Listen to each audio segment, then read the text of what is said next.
So Ian, Yeah, sure. for the listener who may not know you well, briefly tell us what a sports marketing consultant does, especially in today's digital era. I think it will be first important for me for someone to understand what a sports marketer does. Yes. Because seen a dictionary. I really want to do the dictionary definition. All right. I would want to maybe say my experience in football. So I'm not too old in the industry kama Daya. Tena. Leo si mimi nimesema. It's actually a Louis. compliment. Hey, Louis is the happiest guy here. I always tell him, Ian, that he's been around for a while. So no wonder he's the guru. He has. He's a guru in himself. So I joined the industry sometime in 2016. At that time, I got an opportunity as an intern at FKF. So there I worked in the communications and marketing department. Now, job yetu ideally was to tell people what FKF does. Now, through that experience, I got an opportunity to sit with football people, and not just football people, but also people who work around football, including brands, including regulators, and everyone else, a lot of people who work in and around football.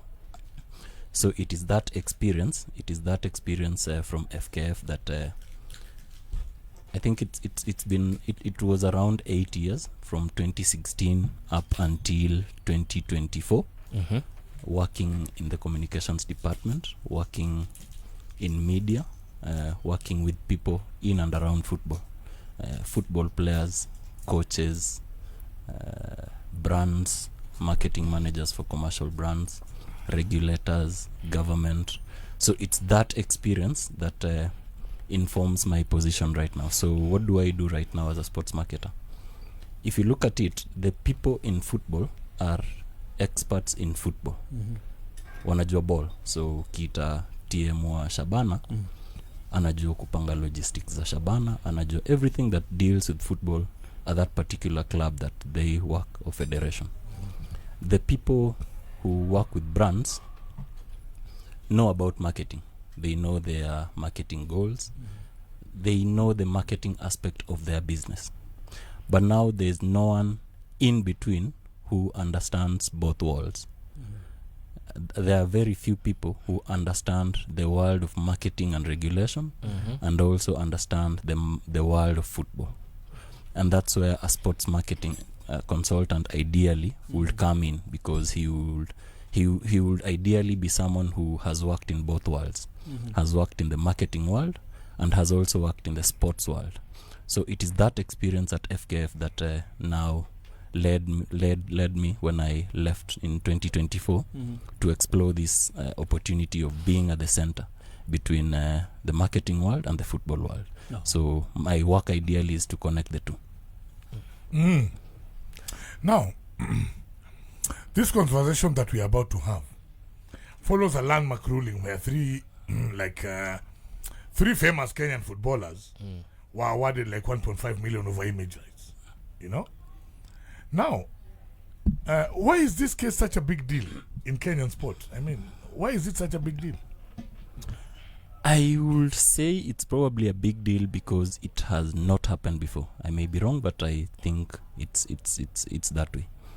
You will first go back to 2019 when the act was passed. The Data Protection Act was assented to, and the Office of the Data Protection Controller was established.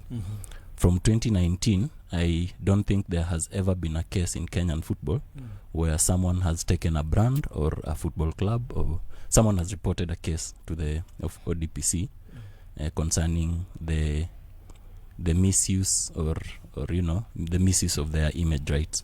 So I probably think that's the main reason why it's a big deal. And of course, because it also has money. 1.5 million. 1.5 million yabure in courts. Yabure. Yeah, it has to. Because the three of them, that makes it $500,000 a person. Yeah, $500,000 per person. And so tell us if athletes should position themselves or brand themselves early in their career. Should they? Yes. Ideally, it should be standard practice.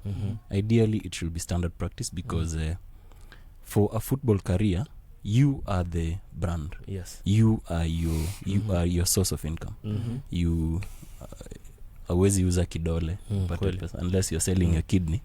If you're an athlete, you are yourself. You are the person who. So it's your brand that earns you money. If you're in it for business, it's your brand that earns you money. So for that brand to earn you money, then you should do something beforehand from an early age, from early in your career, to make sure that that brand grows to a level that it can attract people who can give you money. And pia corporates should just know that these guys are already brands. Ndio wasitumie images zao tu ikiolela and getting them into trouble. And before we go far, I would like to, for the sake of the listener, to understand what the Office of the Data Protection Commissioner does for the player. What is this office? Because people file complaints there. So what is the Office of Data Protection? What does it mean to protect data? I don't have a legal background, but I think in the Kenyan Constitution, every Kenyan has a right of privacy. Okay. You have a right of privacy.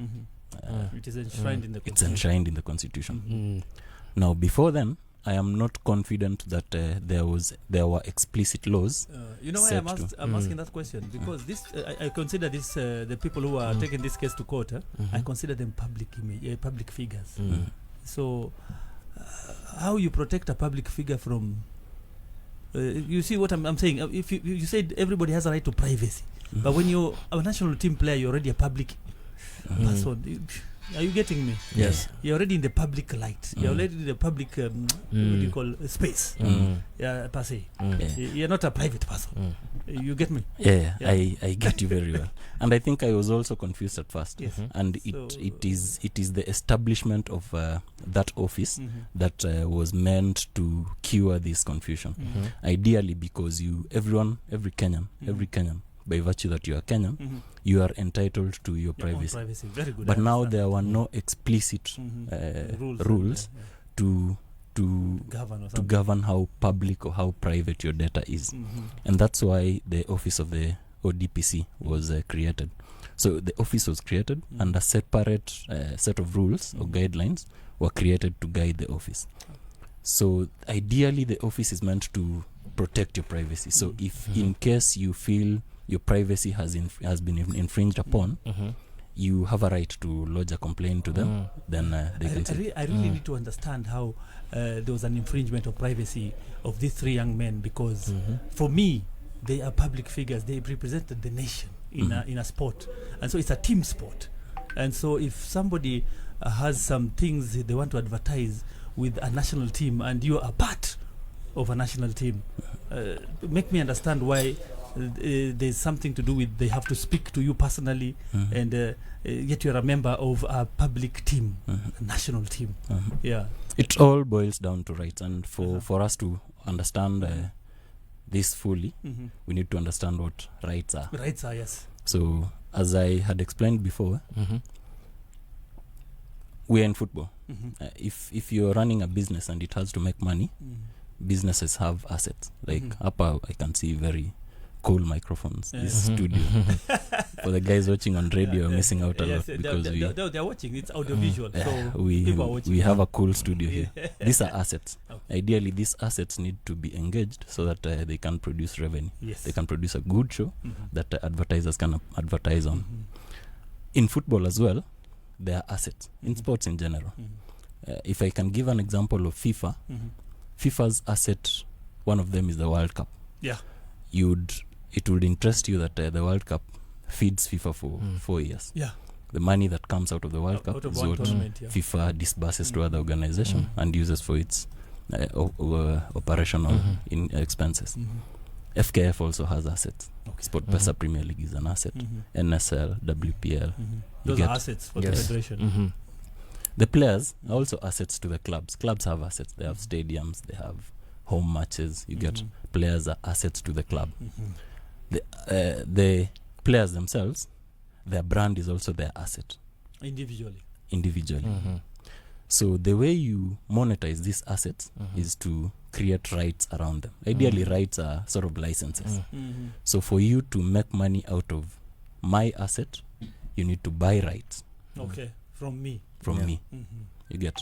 So if you want to sponsor the Premier League, Okay. you have to buy rights. Okay. If you want to use my image as a player, then you have to buy my image rights. Okay. Now, What if I want to use the national team? Like in this situation, these players are playing for the national team, and the person who the brand used their image was using the image of some national team players. Now let's get into the nitty-gritty Yes. of this particular case. My understanding of this particular case is that FKF put up a post. I think at the time, I had left at the time, but I think they put up the post to advertise the new jersey. Yes. So when they put up the post, a betting firm took the picture of the three players and posted it on their personal, on the betting firm's social media pages. Yes. So the betting firm, apparently, I never saw the post, but apparently they also included calls to action. So bet now, predict and win. Okay. For advertising. That is considered commercial gain. Okay. Because there are two aspects of this. When you're posting a picture, it could either be for editorial purposes or it could be for commercial purposes. So the moment there was a Call to action. that meant that they were doing this for commercial purposes. Yeah. And if you're doing this to make money, then I must also make money because You you've said used my it's so picture. subtle. Yes, it's very subtle. Yeah. I must also add So, something. I think that's what led us to this, because the betting company used their photo and that it was deemed to have used the photo to promote their commercial activities. Now, another question that is that pops my mind is, do you think the players would have won this case 5 or 10 years ago? Before 2019. Or is the legal environment now more athlete favorable, athlete friendly? I wouldn't say Pre-COVID, would they have won this case? Pre-COVID, because you said something to do with 2019, there were some changes in the constitution. So pre-COVID, would they have won this case? Would there be a case? there are two aspects of it. I have not read the constitution in its entirety, so I wouldn't know what the data because now then we the will, ODPC. because now we will be relying on Article 31 thereabout of the constitution that deals with the privacy of people's data. Okay. But now the fact that the ODPP's office came, then it means that probably now we have an upper hand in terms of dealing with such cases, because now we have the rules by the ODPP are more explicit. They are more specific. So I would guess that maybe you stand a higher chance of winning this, because there's also a procedure for complaining. Back then probably you will have had to get a court order or something, but right now you only need to write to the ODPCC and that case can be prosecuted. But then there's also another aspect of it. I think over time there is a lot of education, or I would call it knowledge, among our players. What we used to know as football people 5 or 10 years ago isn't what we know right now. I think we are evolving thanks to sports marketing people, thanks to knowledge that is coming up, and I think we are somewhere right now. So a player right now knows their rights more than a player 10 years ago. Okay. And when it comes to the league, who typically owns the copyrights to images and videos? Is it the team? Is it the broadcaster? Is it the federation? Now there are two things there. There is copyright, and now there is the image rights. Yes. Copyright would be owned by the person who took the photo. Yeah, If the we're photographer. If we're talking about the photo. And there was a case by there for Ovela and some I don't know if you saw the case. No, There is a football player who posted who posted a photo that didn't belong to him, was taken by another photographer, and the photographer complained. The player was arrogant, but he later apologized, which was the right thing to do. So you can't just go using pictures taken by somebody You can't. else. You have to get express permission From for the person who took the photo. Express. Yes. I'm utaona moto. Yeah. Okay. And it is what it is. I'm learning. Now, Before Even if make they- me understand as a layman. Even if they took a picture of me Yes. and it got to my hands and I decide this picture is very beautiful, let me post it. Okay, si mimi nimechukua. Hii picha ni yangu. Na hapo sasa ndio confusion inakama. Niko hapo. There is a copyright and there is the image right. So in that case, you don't own the copyright. I don't. But this is my picture. But you have the image rights. Yes. So you should not post that photo. Okay. And Because should he you have don't- taken the picture without my consent? But the copyright is not yours. So what are you saying? Ngoja kwanza tumalize the first aspect. Tunaenda pole pole. Ngoja tuende pole I am pole. very And it's true, is I agree with you Ian that photo Copyright. does not belong to me, the Yeah, copyright. yeah. But this image is mine. It's yours. Yes. So he cannot That's- use the image for commercial purposes Okay. because you own the image rights. Yes. You get. But he could use the image for editorial purposes. What is that? For editorial purposes, it means that let's say you're using the image to tell people what the result of the match was, Oh. to tell people what went on in the match. That's Yes. stadium, There is no call to action where you're selling something expressly, there's nothing being sold. or you're even growing your brand in some way. But that picture enhances the story. Because people say a picture is worth 1,000 words. If I use that in court, would I get something? Because this guy has taken my picture and said Gor Mahia drew 0-0 with Mara Sugar. Then it's my picture there. I'm a fan. You know? If it was for editorial purposes, if they were not selling something, You don't have a case. you don't have a case. Okay. But that's my image, man. Surely I have it. Yes, but I think Let I him think make what me Ian is understand. saying- That is why he's here. Ian, make me understand how my image can just be used. Let's And say- I have no right. Are you saying that because that guy is not making money out of it, now there's Then no they problem? can just use my picture. Let's And say- you told me there's a privacy, protection of my privacy. These people have just used my image to promote the game. They have breached your privacy. The game is being promoted right there. yeah, or maybe a TV company wants to Yes. broadcast a game and they use a certain player's image, maybe on an advert or on a billboard. Now, there are a couple of things here. You are a player. Yes. I'm not sure how it works, but when you're signing up for your card, and when you're signing up for your card, you pay a player card, you sign FKF, and when you're signing up your contract, there are some rights you need to cede. Okay. Oh, That's number one. as a player. As a player, by the virtue that you're playing in the FKF Premier League, by the virtue that you're featuring in that match, Yes. then that photo of yours can be used for editorial purposes. Now, bila we kuleta kesi yoyote, you are part of this whole franchise. Signed the contract. Umekam co-study, Okay. you're taking part in the Premier League, Yes. unacheza kwa hii game, that photo can be used for editorial purposes. So far, But now- nimekubali hiyo. But now, kuna aspect ya commercial purposes. Commercial purposes, ideally ni a brand should come in. So let's say an advertiser is using your photo to advertise the game. Yes. Yes. A case in point would be the league broadcaster.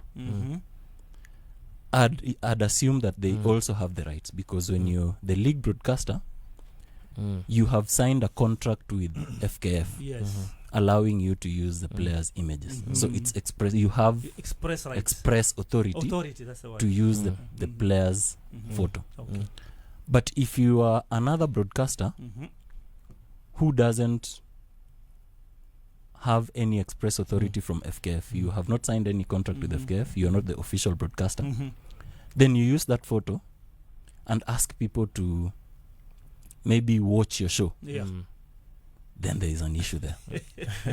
Umesema You get- mazito. And there is a case in point. I was just checking. There's an Omanyala case, Okay. multi-choice. Yes. I'm not sure if multi-choice has a couple of brands, so they used his photo in advertising one of their shows. Okay. They had a deal with the body that runs athletics. I think it was World NOC. Athletics? No. Oh, in Kenya. Okay. For the Olympics. Okay, so. And NOC gave them express permission to use the that. players' photos. Mhm. But now NOC did not expressly get that permission from Omanyala. from Omanyala. They did not tell him that your photo It's gonna can be used. used on advertisement to advertise to publicize the Olympics championship. that case went before the ODPP, Mm-hmm. the data controller, Mm-hmm. and NOC was penalized, Mm. and the broadcaster was not. Okay. Huh? Knock is How- also how- penalized. How? Because so the data controller argued Uh-huh. that the broadcaster had express permission from NOC Mm. because they had a contract Mm-hmm. Mm. as their broadcaster. You Mhm. get, Mm-hmm. but NOC had not taken this permission from The athlete. the athlete Mhm. expressly. Mhm. I think it was just hidden in one of the One of the statutes or something. yeah. Mhm. And also it shouldn't be signed so that you can participate. Mm. Mhm. You should be they should be able to give it should be not under duress. Mm. So if you're signing, if you decide not to sign, then they shouldn't bar you from participating. Mhm.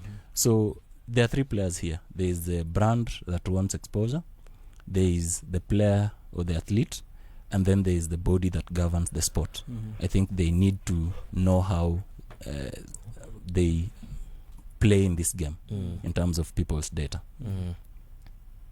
And so what are the most common type of mistakes, that copyright mistakes, that sports teams and content creators make on social media? I don't want to see them as mistakes per se, Mhm. because we're in a growing industry. Yes. Mhm. But ideally, Mhm. you need to understand there are a couple of things here. Mhm. Where did you obtain the photo? Yes. Mhm. If you're the brand? Mm. So if you're the betting company, Mhm. how did you obtain the photo? Mhm. Like in this case, the Mhm. betting company that was fighting Mm. against the three footballers, Mhm. they argued that the photo was Mm. publicly available, Mhm. Okay. Get- Yes. Yeah. which is true. Yeah. Mhm. The photos were, even me, Mm. I think I saw friends posting that on my status. Okay. Mm. But where did you get them? Mhm. You get, that's the first thing. Mm. The second thing is what is the intent behind you posting the photo? Mm. What do you intend to achieve? Mhm. So if you're posting it to get commercial Mm. leverage out of Mm. it, Mm. then that's an issue. You need to have express Mm. permission. Mm. So where did you get the photo, Mhm. and what is the intention behind it? Mm. I think that's what needs to be Mm. understood by Mm. the people who are in that game, Mm. because you need to have permission to Mm. get the photo. Mm. In this case, Daya, you can't just post a photo by any photographer Okay. I've just learned. Mm. because you found it on social media. Lakini You kama- can't. nimekuuliza a very express question. Mhm. If this photo is a photo of me, Yeah, it's a photo of you, but Yes. it's not you who took it. Yes. It was taken by someone's camera, and that Professional. person invested in that it's a camera. professional. Yeah, It's a Yes. crime. And that person, while taking that photo, Yes. he was allowed to take that photo. Yes. The owner of that photo, the owner of the premise, allowed them. And then I pounced on my Mhm. photo So and I liked it. yeah, and you took it and posted it Yes. without the express condition of Yeah, you've infringed Mm. on their Mm. copyright. Mm. What's the intention? If you post the photo and say Mhm. watch Sporty TV Mm. Yes. Mm. so that people can come Yes, Mm. call and to you action. make money, Yes. Mm. then there's a problem. Mm. Na picha ni yangu. There's a problem. But don't you think it is unfair Mm. for the image right holder? Because I hold the image rights. Yes. That's my image. Yeah. Can't I take them to court for taking a photo of me without my permission? Yes, you can, and that's why the ODPC's office. Is available. So it's up to us to know the rules, Mm. know what we can do, yeah. know what we can't do. Now, Because I understand how it's a slippery slope. Yeah. Yeah. I'm enjoying football on the pitch, Yeah. and you've told me I have my own image rights, but I'm in the football pitch where people are watching football and the cameramen who are authorized to take these photos, and so I'm part of that franchise and my photo is being used, but I cannot stop people from accessing my photo while I'm on the pitch and I'm doing football. But then it's very tricky. Mm. now, can you please expound on this? Mm-hmm. In an event where a corporate sponsors the football team, Mm-hmm. all right, Mm-hmm. or a football national team, Yes, in an event where a corporate, she's the one sponsoring. yes, Mm-hmm. can they pick a photo of one influential player from the team photo, just pick one, or must it be the entire team? That's a good point. Because And- I remember some times ago, Oliech and Mariga has had issues. Yes, I remember. Huh? Image right issues. Yes. Yes. Not so long So, ago. if a corporate is sponsoring the national team, can they randomly pick a picture of The national team player. one or two players and post promote them the for, game. whether for commercial purposes, for what editorial, for whatever purposes, or must they take a holistic picture of the national team just because they are the sponsors? To be on the safe Ama. side. They are allowed even to pick random pictures of any player. It all boils down to consent, and I would want to use examples so that we can understand this holistically. Now, there's a company here that is sponsoring Harambee Stars. So what do? They have to first contact FKF. Yes. FKF is the one that owns, or Harambee Stars is an asset to the players, to FKF. yeah, to It's the the federation, federation's yeah. asset. So in this case, FKF first needs to get consent from the players. Yes. The players need to know, at least they need to know that their photos can be used for commercial purposes from the FKF level first.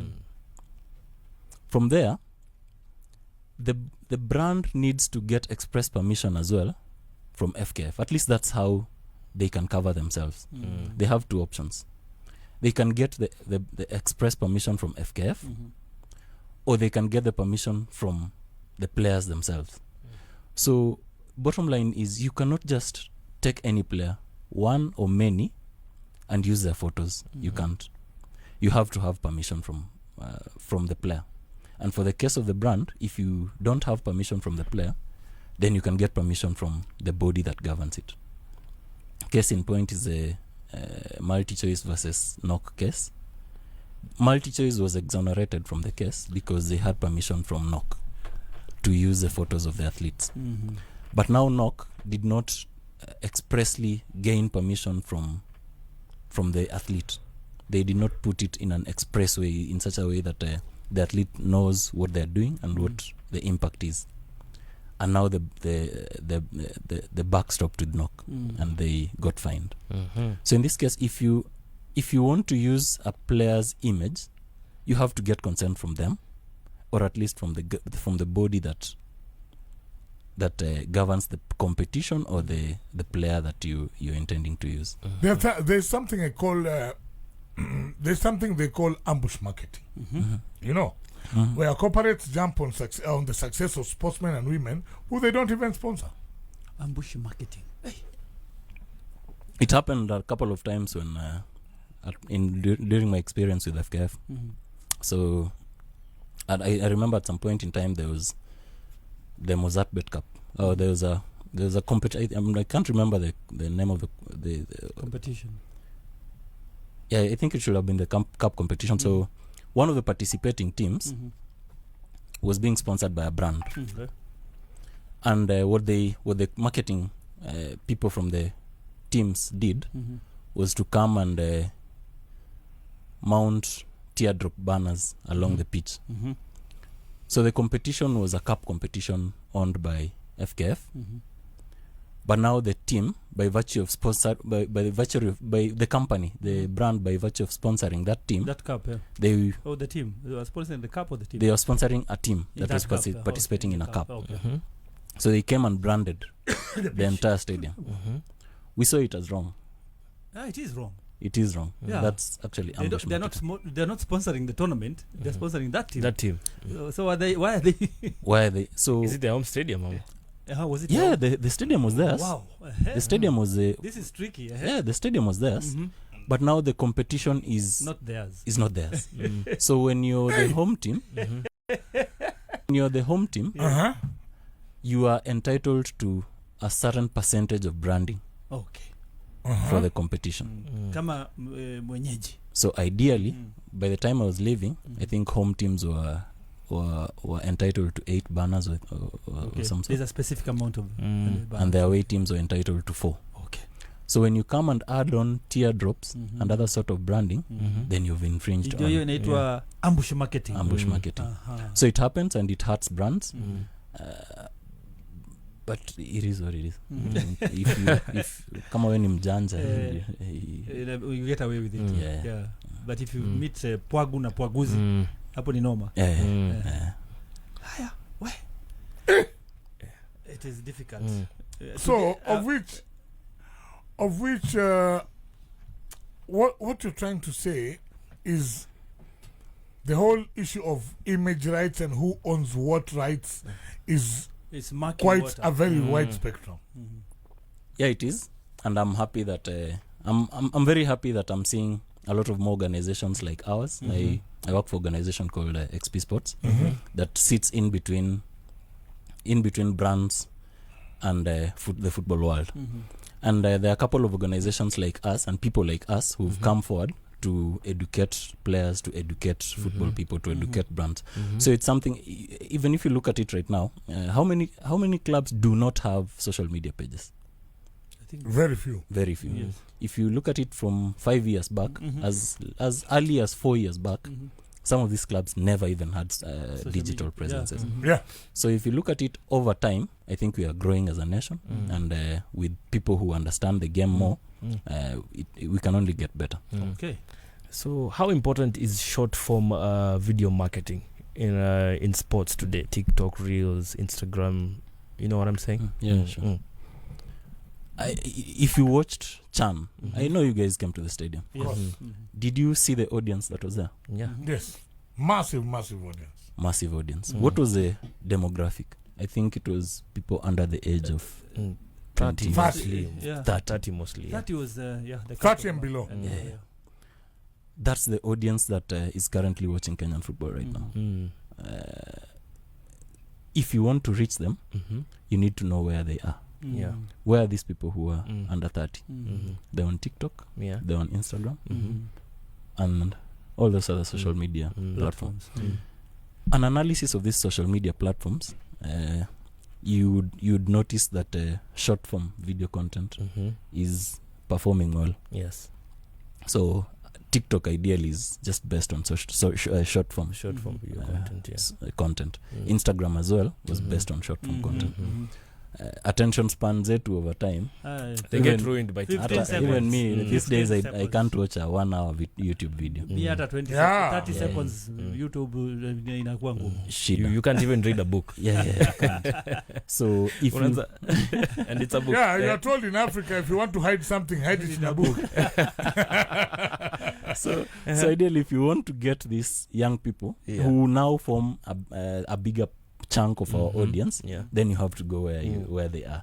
And I think short form video content is performing well, and that's what people are going for. That's what we need to do. Yeah, that's what So, we need do to you think these three players were given a raw deal by the courts? I mean, 500,000 apiece. I mean, for Infringement of image rights. Yeah, because now won't this even encourage other people to do the same? Because I mean, after all, I don't know. they will play around the 500,000 figure, like we Like will, a president. we will market this, we will make money. So And if then they we ask will for give them 500, 500,000. That's another angle I had never thought of. I had never thought of that, Yeah, I think- especially from a brand perspective. Yes, You were and just, because in court if you bring a president, your case is hard. Yeah. Si hata hao walifanya hivi alafu wakalipa nusu milioni, si tufanye tu hivyo. There is a president. Yeah. because come to think of it, it is common knowledge that if it is affordable, I will dare. You know? Yeah. You would argue that way. Of course, there are a couple of worse risks other than money that I can talk about later. Oh, okay. 500,000, whether it's good money or bad money, that's debatable. That's debatable. That's true. But it has set a good precedent. Not because now football players, not only football players, because even clubs have been taken to the ODPC. Yeah. It has set a precedent because now our football people can now understand that there's something called image rights. Yeah, you can't just use something. Yeah, you can't just use my photo. Yes. I can't just use any photographer's photo Have to without get consent. Yeah. But now from a brand perspective,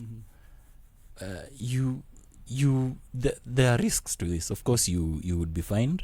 You would probably get regulatory problems, but also there is a that come along with the fee the fine you have to pay. Yeah. Okay. But also there is an issue with reputation, which for me is bigger than reputation. reputation. Yes. Now that you've talked about reputation, there's this thing we see on social media every day. I won't say who are the biggest culprits, but on a serious note, so many people, especially those people, okay, I don't believe there is anything like celebrity in Kenya, by the way. Why not? That's his personal belief. Tutafika level ya kuitwa celebrities, we are just noisemakers. Influencers. But that one they are influencers. They influence. No, I'm not talking about influencers. I'm saying celebrities. Yes, no, namwambia nakubali influencers wako. I'm an influencer and I'm not a celebrity. Now, those so-called celebrities, anyway, whether they exist or not is another story. Now, most of the time, you'll find that one is in bad books with the other, and they post their photo online and they say, this guy did this to me. Isn't that infringement of somebody's image rights? Good question. That's First of all, that person should sue you. Kwa nini umeweka picha yangu kwa Facebook? Exactly. That's an interesting one. Yeah. That's an interesting one. But as I mentioned before, there's always there are two things that you need to look at it. Ulitoa wapi picha? Yeah, ulisema, where did you get it from? And if I got it out of social media also? Yeah. Unaweza kuwa ulitoa hata status ya mtu. You might have downloaded it from there. What intention were you using it for? Kwa watu. Ya kuchoma jina yake alinifanyia makosa kuchomea. Yeah, taking it to the court of public opinion. Public opinion. Now you should understand now that now there are rules. Okay. So when you go to court, you need to defend yourself with along those premises. Okay. I got this photo in the right way. How? In the right way, I think. Whether I got it from we are social. Now that's now up to you. Ukienda kotini. I'm friends on social media with him, and I took a picture from our social pages. Based on what you said before, all right, using somebody's image rights is only legal when you get direct permission. Yes. Did you get direct permission from him? Now that's now what you need to go and explain to the court. I got this photo in the right way. If you did, it's okay. I was using the photo for this intent. Yes. I was using it to make money. I was using it to pass a message. Mimi nasema kweli nilikuwa namchomea. Alinifanyia hivi na hivi. Against those principles is what you'll use to kuhepa wakati utapelekwa kotini. Because when you're taken to court, you'll have to answer those questions. Where did you get the photo? I will answer. What intention were you up to with that photo? That's what you'll have to use in court as your defense. We've seen it. I mean, it has happened. There's a case in a certain celebrity was defamed. Yeah, we've seen such cases. Even on YouTube, someone takes you to a show on YouTube, yes, and now you have to defend yourself because what was said on the show infringed on another person's right. Yes. So where did you get it? What was the intent? I think that's what you use in court to exonerate yourself. And now, can I as an individual, or we as individuals, share photos of maybe highlights or clips or even match results from the league legally without getting into trouble? Yeah, I think it's all about intention. Yeah, okay. You're using it for editorial purposes. Yes, I think you guys do it a lot. Yeah, even me, I post Bruno Fernandes picture. Yeah, I was using it for editorial purposes to inform. Yeah, no problem. But if I was using it to tell people to come to my show so that they can watch it, so that I can make money from adverts, then there is an issue there. Okay. And my final question: what advice would you give to athletes or teams with limited budgets but with a strong digital presence? With a strong digital presence. I think it's the advice we also give people as a company. You need to get experts. Okay. And sometimes it doesn't cost a lot. For players, you need advice on how your contract is set up. you need to get a lawyer. Yeah. There are lawyers who do pro bono, and if you might be having a lawyer in your inbox, Okay. it doesn't hurt to text them and say, hii ni contract yangu, hebu iangalie, ni wapi unaona iko sawa, ni wapi unaona nimejishikanisha. Okay. How can I monetize it? Yeah. I have a social media. I'm a player. I don't know about social media. You need to get an expert. Okay. Talk to someone who has done social media before. And I'm happy. I have friends who volunteer for football players. You might have noticed a lot of football players have Very active social media page. Yes. It's not all of them do it themselves. Oh, Yeah. Talk to someone. Talk to an expert. Not many charge a lot. okay. There are those who do it commercially, but there are those who could do it pro bono. Okay. I think engaging people who know more than you is better. what way our to football go. They people need. should go. Okay. And All right. It's happening. Now, because of time, Ian, I think you needed like 2 hours to be able to, you know. Man, Yeah. I'm always available. No, a lot of questions. Hatuja expand. Bana. I'm always available. You know, Okay. time is really not on our side, but at the same time, I'd like you to visit us another time because I Sure. think There's a lot. we have not gone into the real flesh of this. You know, This topic. yeah, we Sure. needed more time. I'm always And, available. yeah, we'll arrange with the producer so that very soon you can avail yourself for this show another time. But it has been great engaging with you. At least you've opened my eyes about the differences between the image rights and copyrights. You know, there are so many things that I was blind to, and I thought if we had more time, maybe I would have learned even more. Thank you for being with us this afternoon. Asante sana. Yeah, it's not easy to find people at 3 p.m. You know, On a weekday. yeah, on a weekday. So thank you very much for taking your time to be with us. Thank you very And much. I hope we'll be together soon again. Thank in you very this much, and I studio. wish you guys well. Asante sana. Yeah, guys, that has been Ian Muyumba. We've been, you've heard a lot of things that, a lot of teachings that he's taught us, because definitely for me, there's a lot I have learned in a very short time.